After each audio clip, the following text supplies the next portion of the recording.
You're watching The Breakfast Club. Morning, everybody. It's DJ NV, Angela Yee, Charlamagne the Guy. We are The Breakfast Club. We have some special ladies with us this morning from Black Enterprise. Yes, hello. Hey, what's happening? And? I didn't know your name. They didn't have your name on the sheet. So I was asking for Yee to help me out, but Yee was ignoring me. Oh, we were deep in conversation. We were No, saving sorry. the world over here. I am Stacy Tisdale, and I'm the senior editor of Personal Finance. Good morning, Stacy Tisdale. Good morning. I am Sarita Wright. I am the social media manager. Hey, Sarita's been Sarita here. Wright. Yes. Thank She's you a- guys for having us again. Thanks for coming. Now we were just talking about when you so rudely interrupted us. We were talking about behavioral finance. Right. So explain what that is. A lot of financial planners, a lot of people in the industry have realized that when they're talking to people about money, that they reach a point where they're not talking about numbers anymore. And how you feel about yourself, the way women feel about themselves when it comes to money, the way black people feel about themselves when it comes to money. What you believe is actually what you're going to do. So you have to give people tools to kind of look at what buttons are pushing them and show them how that plays out in their financial behavior so that they can stand up against those influences. Right. So give us some examples of what you mean, like as far as how you feel about yourself. There is a long-standing pattern in the black community, for example, of blacks shying away from financial institutions. And it was, and that's True. challenging right now because while we always talk about things like the pay gap, the wealth gap, then blacks always see themselves as being at the bottom of that gap.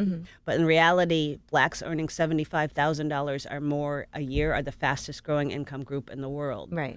But if you have that kind of, gap mentality, you're going to make decisions accordingly. And just not making decisions to build wealth, kind of living beyond your means, Oh yeah. not investing. Stunting for the gram. Do you think black people make bad decisions when it comes to money just because we're used to not having it? I don't think that anybody should see themselves as making bad decisions when it comes to money. It's you make what you know, but you have to look at how our history is playing out in things. I did a piece this week. Last week, the Treasury named their Treasury Annex building. They renamed it the Freedmen's Bank. Okay. Abraham Lincoln, and when he freed the slaves, he opened the Freedmen's Bank so that blacks, the 4 million black slaves who had just been released, and black veterans would have a place to save, grow, and learn about money. Within 10 years, remember this is just out of slavery, these people generated $53 million. They started community organizations and everything, but the bank went under due to corruption. And instead of giving the money back to the slaves, the money was never taken. The money was taken. That was a huge, huge opportunity. Think about that, what that would have been today, how it would have been turned over in land to create wealth in the black community. And it was one of the first, it shows you how deep and how back it goes for us not to trust the financial community. Bring it forward, and today you have a housing crisis where blacks were targeted with predatory lending and practices like that, and you understand why they shy away from financial institutions. But we have to look at things like how debt reduction, we struggle, more than other groups with debt, not just because we're bad with money, but a lot of socioeconomic, factors. We don't get paid as much for the same jobs. There are things like unemployment. There are real things that we have to face, but we have to start looking at there's more to us than that. So we have to kind of, step away from some of that programming. And you don't have to just jump full force in. I mean, a lot of the pieces that Stacy writes, she helps you to ease yourself in. There's different apps that you can download, like Smarty Pig if you want to save for a vacation, if you want to I save do that. for I a save for house. vacation. Smarty Pig's Smarty great. Pig. I don't eat pork. Well, you don't have to eat this app, but, but, and that's a way to automate your savings for a specific goal. She also introduced us to Acorn, so she has the whole office, investing. My son's made a fortune Her on son that. is making Really? money. So there's easy Acorns, ways yeah. to come in and What is invest. Acorn? Yeah, what is What is Acorn? Acorns, it's an app that you download. I think it costs $1 a month or something. And what they do is you put in your debit card information, and every time you buy something, suppose you buy something for $2.60, it's going to round up, so it'll take that 40 cents and it invests it. Oh, really? So it's just investing your spare change. You're not even thinking about it. The best thing about financial planning, makes stuff automatic.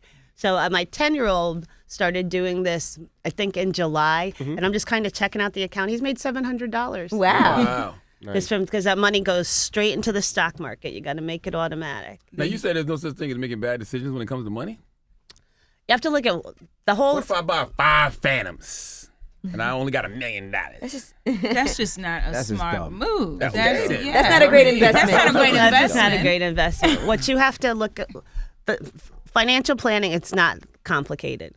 First of all, you got to get a clear picture of your goals. And I mean, get real about that. Think about what's important to you, your priorities, get a real vision of the life you want to live, and figure how much it costs. And then you start having to ask yourself every time you spend money, is this in line with my goals?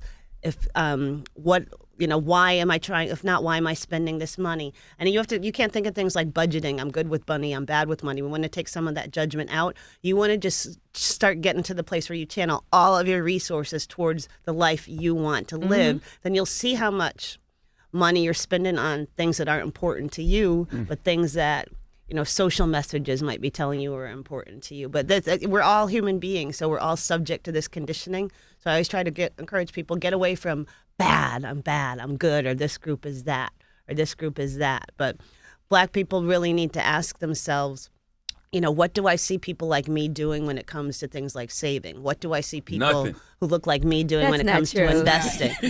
And are those messages serving me? And at some point it becomes personal. And You you have to get goal oriented. Exactly. I think, and we were just talking about buying that house. To me, I was like, Very okay. proud of you for that. Thank you. I was like, I have to buy a house. And it was difficult because I didn't know anything. So what I had to do was different people tell you different things. Like one realtor might say, okay, you can put down 5% and then, you only need a little bit of money to be able to buy a house. But then I was like, all right, perfect. I'm thinking I just need 5%, but it turns out I don't want to pay mortgage insurance. So in order to do that, I have to put down 25%. And then in order to do that, I had to really budget myself and say, there's a lot of expenses that I have that I don't need to have. I like to buy things for myself. I waste money all the time. I go on vacations. I take my friends out to eat. I cut back on everything. I don't think vacations is a waste. So I think when you're paying for experiences, that's a good thing. Yeah, sometimes. But if you're trying to buy a house, A rule of thumb, sometimes a you rule have to of thumb. sacrifice certain things for a period of time. And I didn't look at it like I'm never going on vacation again. I looked at it like, okay, for 2 years, I'm going to just have to sit back and, maybe I'll book something somewhere where I get a free vacation out of it and stay for an extra 2 days instead of me. Timeshare. Just think of different things that you can do. A good rule of thumb when it comes to housing is you really shouldn't spend more than 30% of your after-tax income on all your housing expenses. Which is put hard in together. New York, by the way. Yes. In particular. Yeah, and then there's because- New York rules, which is a whole different deal. But I mean, the key is that you took the time to learn and ask those questions. And there's a lot of free resources and a lot of free information out here that you can use to empower yourself. And that's really what it is, just taking the time and saying, I want to learn more about this. I want to better myself, my situation, and just going out there and doing what's necessary. I mean, That look it's like the really credit that card simple. people calling you, by the way. You know what? Listen. I look like a bill Let me collector. tell you, this could be one or two people. It could be Mike Murdoch, who is a pastor, who sends text messages and he leaves voicemails. Or it could be Sally Mae, because me and Sally Mae have been going through some things, and I have a lot of questions. So Student it could loans. be Sally Mae. Student loans. But even with that, I know the last time I came, I definitely shared, the financial mistakes that I made that, I'm still paying for, but I've learned so much more. Right. I am investing my money. I am taking advantage of, these apps and things like this. I am seeing my money growing. I am paying off other debts. So, I'm in a whole different space where before I was like, I'm not opening up that mail. Right. I'm not doing this today. I did that for a while. You just don't open it like it's going to go somewhere. I know. Update. That's human, though. That's the worst thing. But to one do. of the things that she touched on that Blacks, people of color have more than other groups, issues with student loan debt. Right. And some of the most popular stories that I've done is people don't realize some of the resources that are out there to help them pay for student loan debt. For example, President Obama started the Public Service Loan Forgiveness Program, whereas if you work, I think it's 8 years, and they don't have to be consecutive in public service. And I'm talking almost so many things count as public service that you wouldn't think Give us of. some examples. Radio. You can work for nonprofits. There's special loan forgiveness programs for police. There's special loan forgiveness programs for teachers. But if you work for this amount of time, your student loan debt is forgiven. Woo. Really? Also, 8 years. if you work for certain government agencies, you can get, I believe it was $64,000 toward your student loan debt, like the Department of education. If you go on the government website, you can see the government agencies where you can get your student loan debt forgiven. A lot of people don't think to ask, but especially young people and millennials, when you get a new job, ask your employer to pay your student loan debt. Think of it, ask for, just like you'd ask for, a retirement plan or a 401k plan. What they might ask for in return is, I'll pay your student loan debt, but you have to commit to stay here for 3 years. I That's a would never common think to agreement. ask for that. I'm just saying it's not, that's why I don't want people to think they're bad with money. There's so much out there that we don't know about. You don't have the information. Just have the information. And especially, we don't have a history of wealth because we've had these awful things happen to us, like, what I was talking about with the Freedmen's Bank. And then, at the Great Migration, when you had 5 million blacks move north, they didn't understand the value of the land they were walking away from the South, which could have been turned over for millions. They were walking away because of, horrible racist things. But so we're new in this game. And I want black people to be really proud of themselves because we are only a couple of generations from all of this nonsense. And we are the fastest, earning $75,000 or more, the fastest growing income group. So changing that mentality to one of power versus one of lack, that's going to influence your decisions as well. Wow. So And also, don't be afraid to I ask didn't know for a anything about the raise. financial financial student Yeah. loan Yeah, thing. no, Well, Charlamagne got I a know student from loan. now on you're going to read my work all the time, right? So you Absolutely. learn stuff I read a lot like of that. articles on Black Enterprise. You share a lot of Stacey articles. Tisdale. That's Thank interesting you said that because all I hear is people always complaining about student loans. Like Yeah. My wife has student loans. She complains. And I'm going to pay them off, but it's like if I knew that, and I'm going to make her get a job as a public For servant. 8 years. And now the president came out, income-based repayment. You're not going to have to pay, put more than 10% of your income. There's a lot that can be done with student loans. We write about this a lot. I'd love to, if anyone has questions, you can reach me on Twitter at @stisdale1. But, You just trying there's to get just your a lot. followers up. I see you. But don't. Why do I want to get my followers up? I know this stuff. I'm here to share it. I can sit in my house by myself and have my nice financial statements. I don't have to do this. That's true. So I'm sharing it. So again, @stisdale1. That's TISDALE1. And don't Stacey. ignore those student loans. If you have to defer them, you can definitely defer your student loans. The worst mistake you can make is to just act like they don't exist don't and ignore exist. them and just ignore Sally Mae and all of that. It's sad what they're doing to the world. I spoke to a group of students at Rider University in New Jersey. To hear the different decisions they're making because they have so much student loan debt. Oh, I'm not going to get married.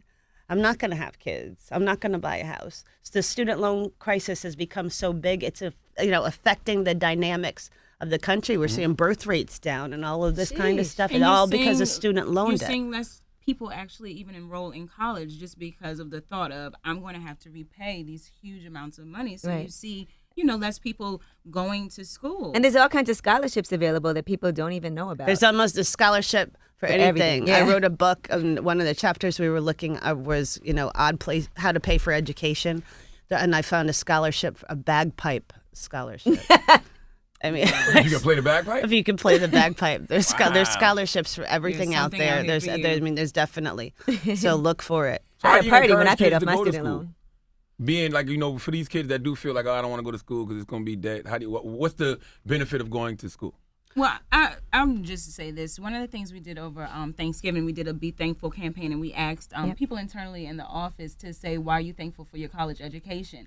And the most consistent thing is that it really laid a foundation for them to really build upon. They started to really get those tools that you need to build a business or navigate your career. So it's still a great foundational space. You don't necessarily have to go to a 4-year college or a 2-year school. There's, online learning. There are great women out here and men out here that have, courses online. There's Skill Crush. There's, a lot of online free places that you can learn and educate yourself. And a couple of other things I would say. Sometimes people go to college not sure what they want to do, and then that's you a can waste of money. And It you can can, be but you can huge really go to expense. college and figure out what you might Absolutely. change your mind. You might think, okay, I wanted to do this, but now I went to college, I took these courses, and now I'm interested in this. Also, you get to meet other like-minded people that are in your classes with you, that are interested in the same thing. That you graduate, they help you get a job, you help them get a job. It's a networking thing. Absolutely. A lot of Excellent people I point. went to school with, we've helped each other out. We've gotten each other checks. We've hired each other. There's a great alumni program. I went to Wesleyan. there's a lot of people that went to Wesleyan, even my high school, people that went to my high school that, hey, we have this job opening or we have this networking event. You graduated from here. We want to help an alumni out. That's an excellent point. And people also have to realize there's different strategies for paying for college. You know, we have this thing in our mind, you know, I have to go to college X so I can get a good job. Companies are really going to look at where you graduated from. So you might 2 years at a community college and then 2 years at, you know, a state college or a bigger college is one strategy for going to college. There's, you know, just all sorts of different things out there, and people should really consider. You know, I majored in international business and finance, and I'm a, you know, broadcast journalist. Your major doesn't always have to be specifically what you're going to go in, so you want to pick majors that you know you can finish in a semester and take other supplemental classes and different things. There's different strategies out there. And there's a great read by a woman called Marcia Cantarella called I Can Finish College that has some amazing things like that. And I did a story recently that a lot of parents responded to. Have to pay for their kids' college, think out of the box as well. A lot of parents don't think of it, but if you get a life insurance policy for your child, it's probably the last thing you want to think about it. But if you get a cash value, they're called VULs, life insurance policy for your child, you can save money and it's going into the markets. So it's being invested. You can grow money from your child from, you know, that very young age. One, that's good for them because the older you get, the harder it is and more expensive it is to have life insurance. So they're done. They have it for their family. But two, you can take the cash out of that policy, penalty, and use it for anything. Penalty free. Yeah, if you do a 529 plan, they're great.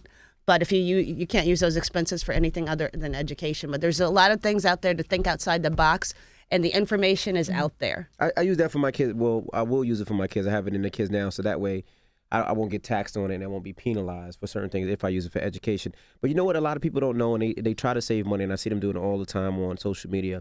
They don't know how much of their salary or how much the money that they bring that they can use for bills, for personal use, or for savings. And for savings, what can they do? Because a lot of times the money is not that much, and they think it's so small, so they're like, well, why should I try to invest it? So what do you tell the people? What do you think the people I make should do? $400 a week. 400, say 1,000 a week. Yeah, 1,000 a week. Okay. The first thing you have to do, to start out on a good financial plan. I'm doing it right now with a spending app. I start every year. I want everybody to, for at least 2 weeks, just write down everything you spend. Just keep track of everything you spend. You're going to notice places in that where you could save. You also want to, get a hold of your debt levels, invest, do all of those things. But there's a mentality out there, to your point about, investing is you need a lot of money to invest. Mm-hmm. You can go to a company like TD Ameritrade, go to their online site, and for $50 you can open an investment account. And you can buy, I would tell someone who's just getting into investing to buy something called an SPY. Just remember that symbol, SPY. It's an exchange-traded fund that mimics the S&P 500, but you can invest for small amounts. I just did a story. I believe the website, and I'll get it for you guys, is stockpile.com, where just like you buy a gift card, you can $25, you can buy a stock card. Mm-hmm. So you have a little piece of Apple.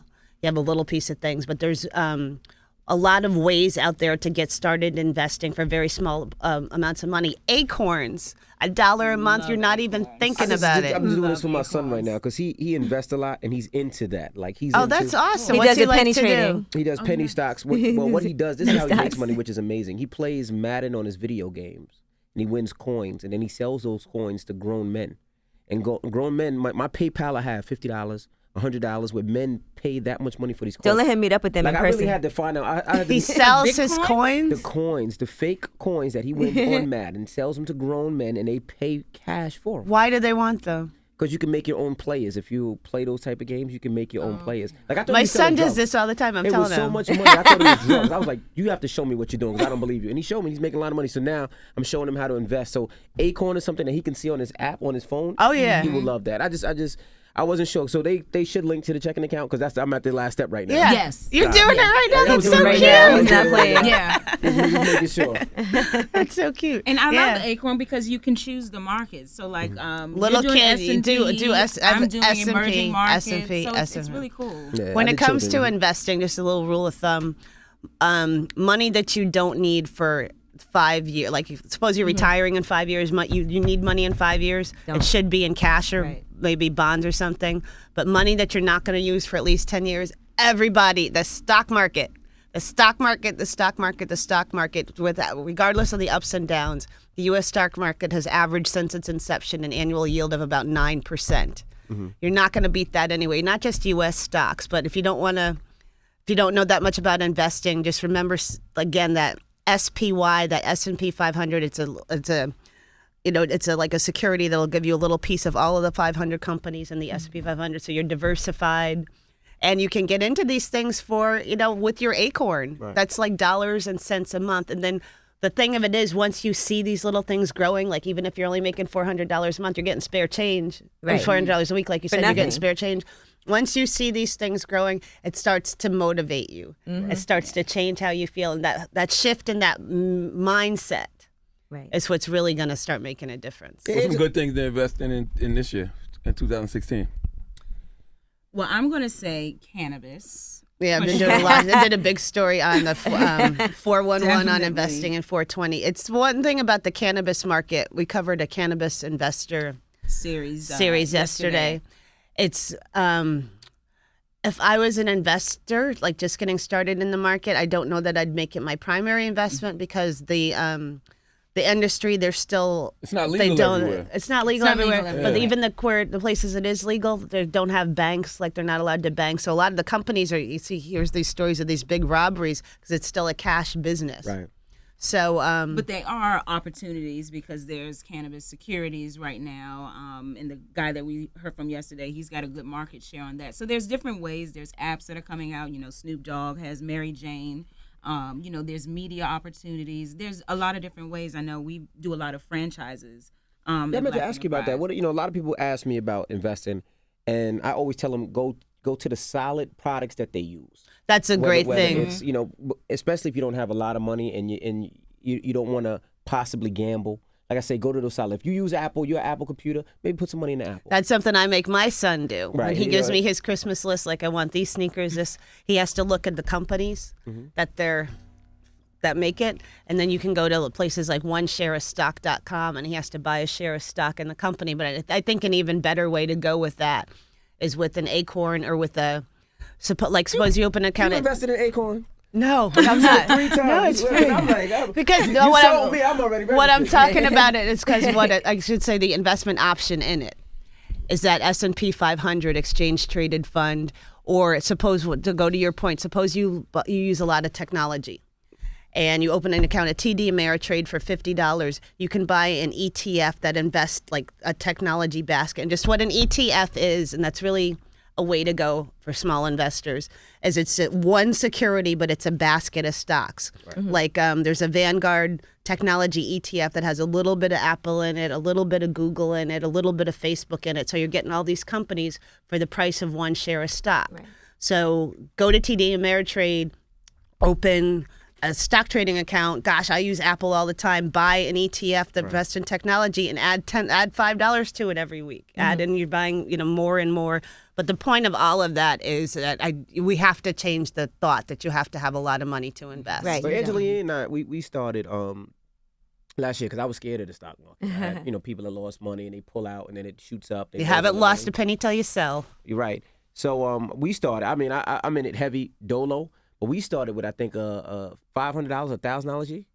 I don't remember how much. It was like we said. $1,000, and I think it was up to $4,000. But it was baby steps just to see how it works, just to be comfortable with everything. That's it, baby and now I'm steps. at a point where I'm on here every day, like, oh, this is going, go for it. This is going, go I for see it. you over there. I As soon see as you I over hear you there. talk about it, I Google it, look it up. All right, let me go check this. That's it's just. I hear you over there. And all stock market investing, especially if you're doing something like mutual funds, which are a great way to go because they're professionally managed. And again, the key is diversity. You don't want to put all your eggs in one basket. Right. So when you buy these funds, you're getting a little piece of everything. But if everybody remembers this one word, you'll be solid. Drip. Drip. Drip. Drip. Drip, drop. Drip.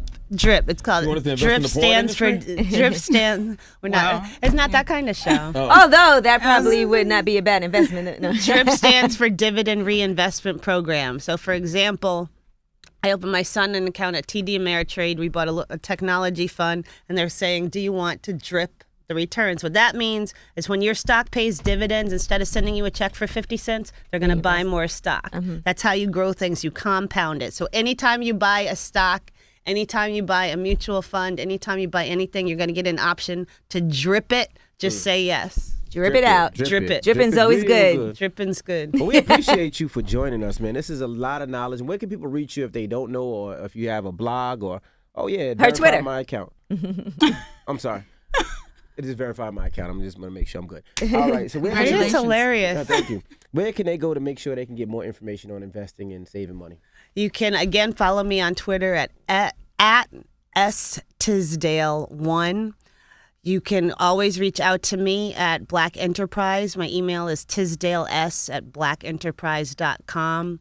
And you can follow Stacey Tisdale on Facebook. And I can, I'm always putting up investment pieces and, always looking to reach out. But the best way to reach me is on Twitter, and I will respond. And I also love to share people's responses and comments. Word. We appreciate you joining us. Say your names. Give me your names again. I'm sorry. I'm going to be calling you guys Stacey more. Stacey Tisdale and Sarita Wright. Sarita Stacey Wright. Black Tisdale. Enterprise. We Yeah. appreciate you joining us today. It's the Breakfast Club. Good morning. The Breakfast Club. Every weekday morning. Tune in